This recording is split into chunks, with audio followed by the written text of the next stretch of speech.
Alors, pour toutes les personnes qui ont déjà fait le campement ou toutes les personnes qui ont des parents qui sont planteurs, toutes les personnes qui sont déjà allées au champ avec des parents planteurs, vous allez voir qu'à un certain moment de la journée, le planteur, il rentre dans sa plantation, de cacao ou de cacao. On prend l'exemple de cacao, de cacaoyer, et il commence à tailler, il commence à couper les branches qui sont sèches, les plantes parasites, et même les plantes qui portent du fruit, il les coupe également.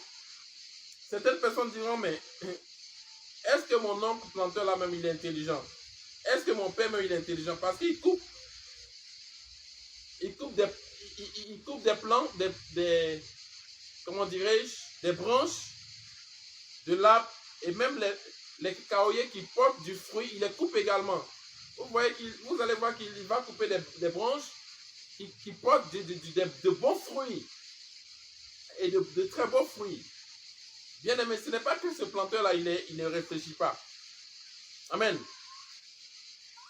Ou ce n'est pas que ce planteur, il ne sait pas ce qu'il est en train de faire.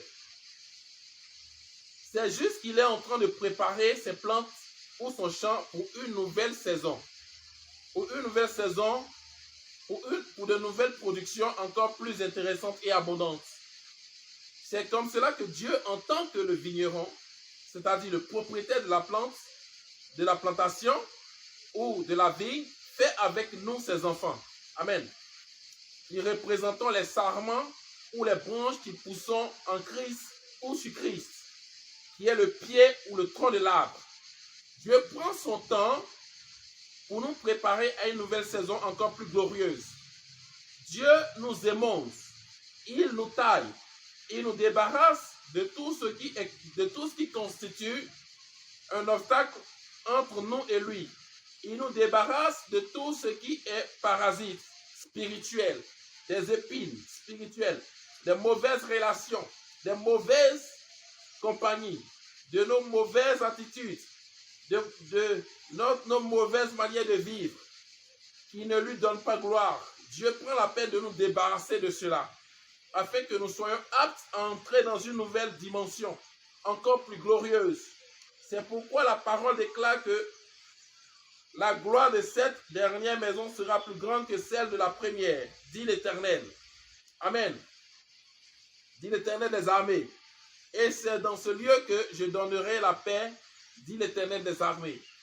Dieu est en train de t'émonder, de nous émonder pour nous préparer à passer à l'autre bord, pour nous préparer à passer à l'autre rive, avec une vélocité surnaturelle, afin que nous... Amen. Afin que quand nous allons passer cette rive, nous allons passer le lac, ou nous allons passer à l'autre bord, les alligators, les caïmans et les crocodiles ne puissent pas nous dévorer. Amen. Dieu est en train de nous préparer à une saison où nous allons connaître la joie parfaite. Et ce sera la fin des pleurs. Ce sera la fin des lamentations. Amen. Ce sera la fin des moments où nous sommes retrouvés à pleurer dans les secrets. Alléluia. À l'instar de Anne, il a fait. Et il est en train de nous préparer aussi à cela. Amen, amen, amen. Amen. Dieu est en train de nous préparer à passer à un nouveau endroit afin que les sorciers, les démons ne puissent plus nous apercevoir dans leur miroir. Il nous prépare à aller au torrent de Kérit comme il a fait avec les prophètes Élie, car il va susciter des corbeaux, des anges, des personnes de bonne volonté pour nous apporter à manger, à boire